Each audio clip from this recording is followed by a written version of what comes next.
Hello friends, welcome back to my channel.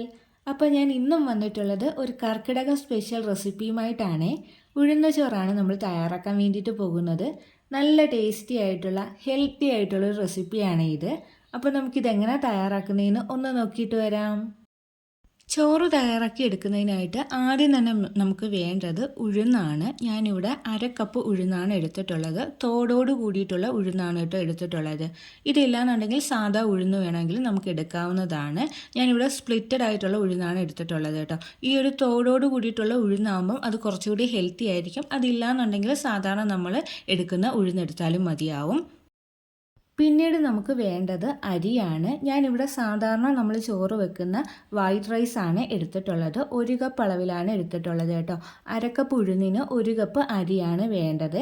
ഈ അരി തന്നെ എടുക്കണം എന്നില്ല. നമ്മൾ ചോറ് വെക്കാൻ ഉപയോഗിക്കുന്ന ഏത് അരി വേണമെങ്കിലും ഉപയോഗിക്കാവുന്നതാണ്. ബ്രൗൺ റൈസോ പൊന്നി അരിയോ അല്ലാന്നുണ്ടെങ്കിൽ പച്ചരിയോ അതെന്താണെന്ന് വെച്ചാൽ നമ്മുടെ ഇഷ്ടത്തിനനുസരിച്ചിട്ട് എടുക്കാവുന്നതാണ്. ഇനി നമുക്ക് ഇത് രണ്ടും നന്നായിട്ടൊന്ന് കഴുകി എടുത്തിട്ട് വരാം.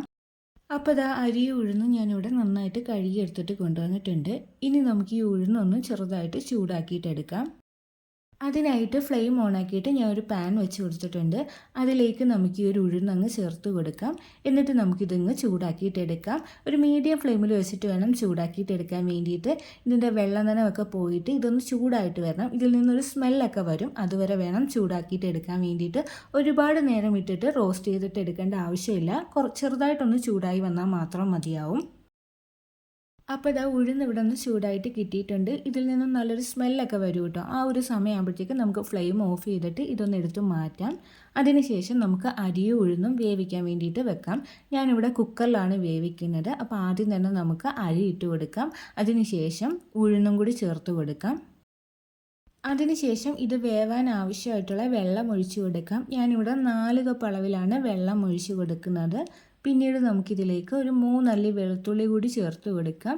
അതിനുശേഷം ഇതിലേക്ക് ആവശ്യമായിട്ടുള്ള ഉപ്പ് കൂടി ചേർത്ത് കൊടുക്കാം. എന്നിട്ടിത് നന്നായിട്ടൊന്ന് മിക്സ് ആക്കിയിട്ട് എടുത്തതിന് ശേഷം കുക്കർ അടച്ചിട്ട് വേവാൻ വേണ്ടിയിട്ട് വെക്കാം.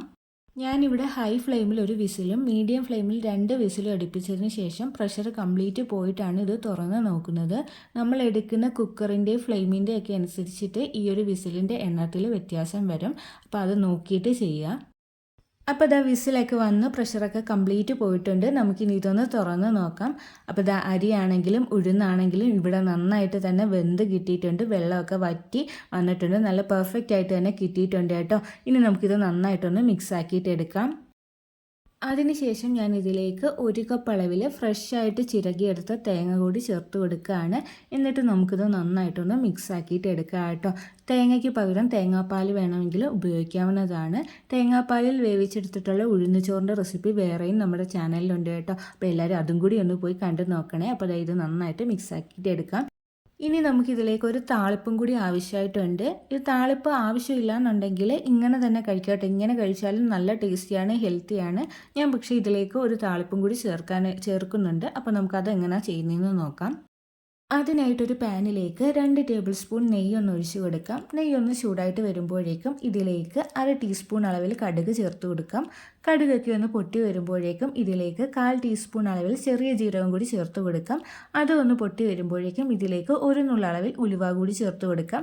അതിൻ്റെ കളറൊക്കെ ഒന്ന് ചേഞ്ച് ആയിട്ട് വരുമ്പോഴേക്കും ഞാൻ ഇതിലേക്ക് ഒരു ഉണക്കമുളകാണ് ചേർത്ത് കൊടുക്കുന്നത്. എന്നിട്ട് അതിൻ്റെ കളറും ഒന്ന് ചെറുതായിട്ട് മാറി വരുമ്പോഴേക്കും ഇതിലേക്ക് 1 ടീസ്പൂൺ അളവിൽ ചില്ലി ഫ്ലേക്സ് ആണ് ചേർത്ത് കൊടുക്കുന്നത്. പകരമായിട്ട് കുരുമുളക് പൊടി വേണമെങ്കിലും ചേർത്ത് കൊടുക്കാവുന്നതാണ്. എന്നിട്ട് നന്നായിട്ടൊന്ന് മിക്സ് ആക്കിയിട്ട് എടുക്കുക കേട്ടോ. അതിനുശേഷം നമുക്കിതിലേക്ക് വേവിച്ച് വെച്ചിട്ടുള്ള ഉഴുന്നും ചോറും കൂടി ചേർത്ത് കൊടുക്കാം. എന്നിട്ട് നമുക്കിത് നന്നായിട്ടൊന്ന് മിക്സ് ആക്കിയിട്ട് എടുക്കാം.